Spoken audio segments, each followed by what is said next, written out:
Good afternoon. How are you? Well, it's hot, but not as hot as it's been. It's 88 degrees where I am, according to Thomas Jefferson. And the humidity is 68%, and the wind's at 4 miles an hour. But there's none here because of the trees, and I think they make this cooler by that fact. That is, that they block out the sunlight. And they say that the temperature would feel like 101, and it doesn't where I am, but if I'm out in the sun, I think that would be different. So wherever you are, if heat is a question or humidity or whatever, watch out. So, talking about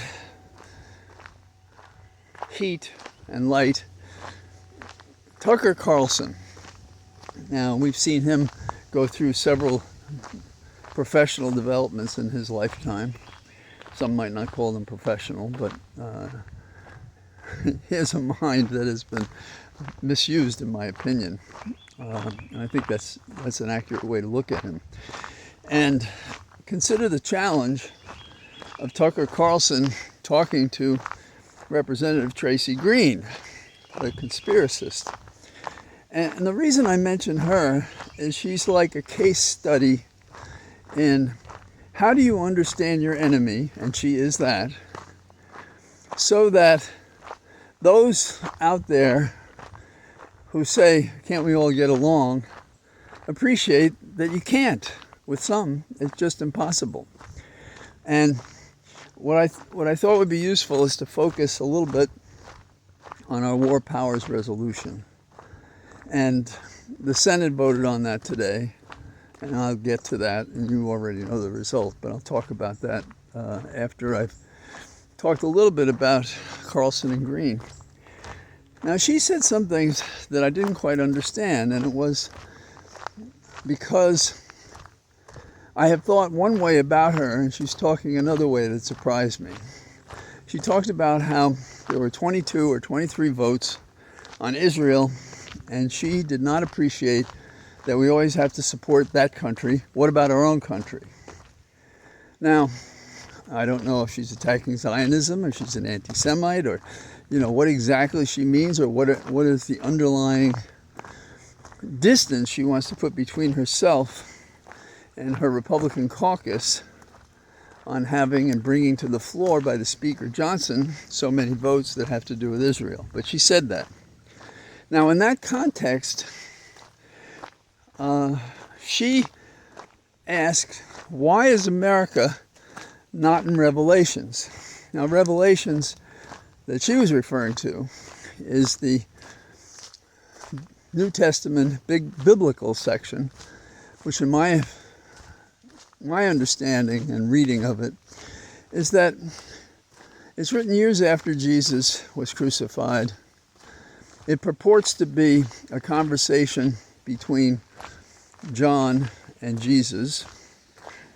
And Jesus supposedly says these things to John. And her question in that context is, why is America not in Revelations? So, first of all, I think you have to consider when it was written. And you have to know that neither John, I hope he didn't lose his head over this, or Jesus had this conversation. Now, let's try to divine what was prompting the expression in Green's mind. And I think it is, she said we do too much for Israel. Okay, I got that. Then she says the Jewish leaders punished Jesus. Still, why Revelations? And it's because you can't read Revelations unless you can understand that its passages are full with the vengeance of the Lord. I don't say this in a critical fashion, but it's more like an Old Testament variation of prophecies. But it says in its own terms, it's really only about 7 churches that existed at the time. And that the revelations that they talk about are going to happen soon. Now, was that a belief that the second coming of Jesus was going to be on this earth and he was going to be a vindictive SOB?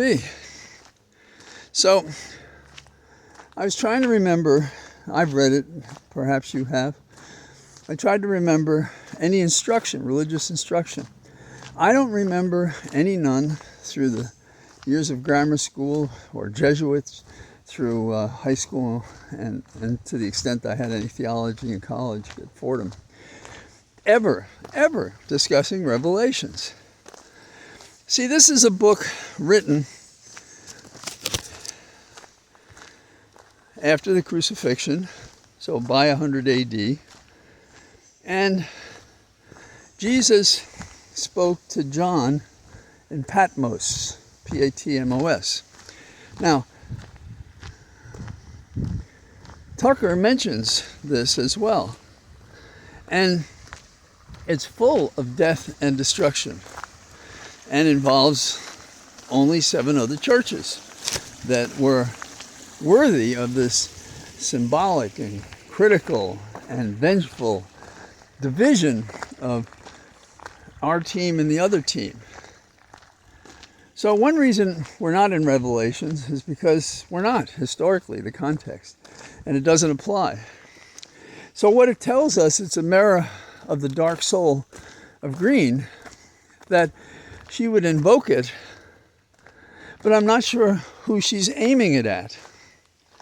It felt like she wasn't talking about Iran, she's talking about Israel, and how Jews treated Jesus, but how the Romans actually ordered the crucifixion. And yes, the leaders of the Jewish leaders at the time did not appreciate Jesus. So she somehow wants to lift that into currency and be the way that we look at present hostilities. Vengeance is mine, saith the Lord. And so she's saying that Revelations says across time and space, though it doesn't appear relevant, Jesus through John was authorizing violence, therefore in contradiction of the Sermon on the Mount. So there's a lot to buy. Now, forgive me for going into this in a little bit of detail, but I think it helps to get a glimpse into the thought, if you can use that in her case, process by which people come at these positions. Now, she seems untethered by logic, fact, reality, consistent policy. But this person is among the leadership in the House. And she's quoting a, if you will, a symbol poem devoted to nihilism, really. I mean, it could have been better written if Sartre or several other contemporaries after the war had written it. But that's what she chooses. And there may or may not be a value, it may be a waste of time, to listen to Tucker and Green talk about this. They seem to be in agreement with each other, but it's not clear what they're agreeing to. So is it that they can hint and wink at the idea of anti-Semitism or going too far with Israel? Now, aspects of that I can agree with, but I thought she was saying something stronger than that. Now, so she's one example.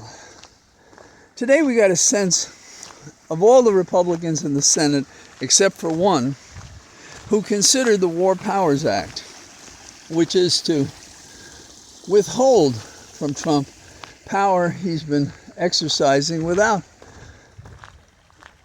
authorization from Congress. And today, maybe not to our amazement, but our great disappointment, that anybody can think clearly enough about how we order our security and our decision to war with a president who can't find his hindquarters with both hands on almost any issue. His knowledge of anything is a centimeter thick.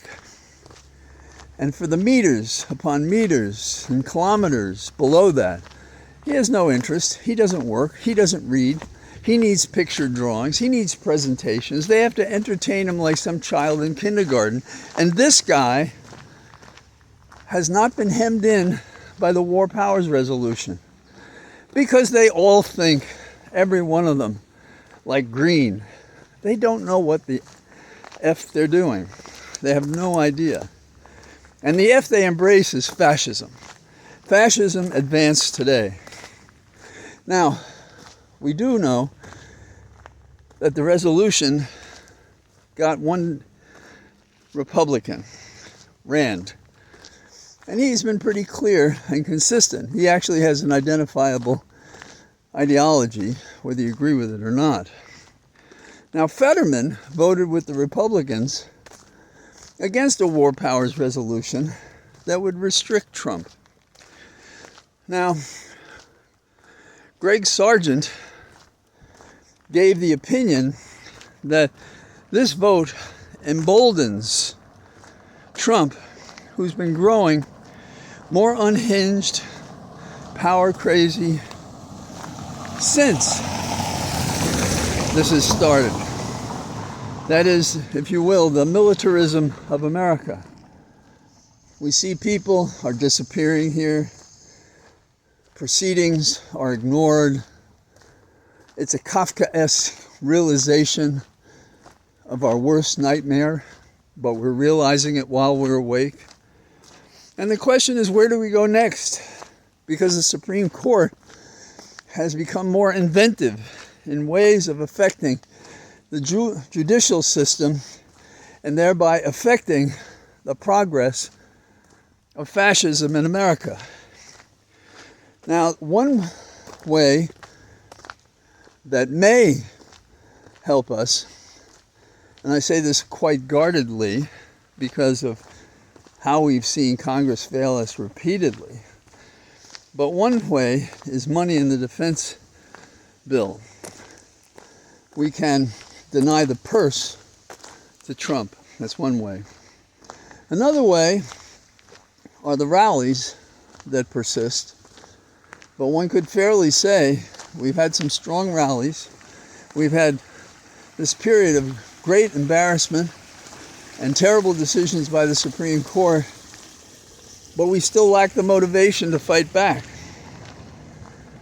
So cowardice is great in our Congress, and so we have to be concerned about how we stop this juggernaut that defies logic, reason, the Constitution, statutes, laws, historic deportment, and fight for our freedom, because this is about nothing less than that.